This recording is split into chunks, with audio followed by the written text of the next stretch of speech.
የኮንዶሚኒየም ዕጣ ከትዳር በፊት መውጣቱ ብቻው የግል ሀብት እንደማያደርገው ያውቃሉ። ሰላም አስተለኝ አዲስ መሐመድ ይባላል። ጠበቃና የህግ አማካሪ ነኝ። ጉዳዩ የተጀመረ የፌዴራል ጠቅላይ ፍርድ ቤት ሰበር ሰሚ ችሎት ነው። እሱም በቅጽ 24 በመዝገብ ቁጥር 153005 ባልና ሚስት ክርክር ያደረጉበት ጉዳይ ነው። ከጋብቻ በፊት ስለሆነ ዕጣው የደረሰኝ አይገባትም የሚል ክርክር ነበር ያቀረቡት።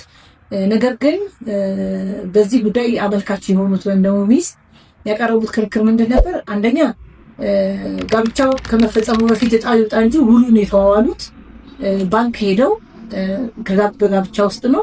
ክፍያው የተከፈለው በጋብቻ ውስጥ ነው። ክፍያው የተከፈለው እሱ ብቻ ሳይሆን ባልና ሚስቱ በጋራ ከተበደሩት ብድር ላይ በመሆኑ ምክንያት፣ በተጨማሪም ደግሞ በዚህ ጉዳይ ላይ አመልካች የሆኑት ለቤቱ ለፊኒሽንግ ለምሳሌ ለልስን፣ ለሴራሚክ፣ ለሌሎችም ቤቱን ለማጠናቀቅ የሚያስችሉ ወጪዎችን ያወጡ መሆኑን አስረድተው ከኮንዶሚኒየም ዕጣ ከጋብቻ በፊት ብቻ መውጣቱ የግል ሀብት አያደርገውም ተብሎ ፌዴራል ጠቅላይ ፍርድ ቤት ይህንን የሰጠውን ውሳኔ ሰጥቷል ማለት ነው። በጣም የብዙ ሰዎች ጥያቄ ስለሆነ ነው። እንዲህ አይነት የህግ ጉዳዮችን መከታተል ከፈለጋችሁ ፔጅን ፎሎ አድርጉ። አመሰግናለሁ።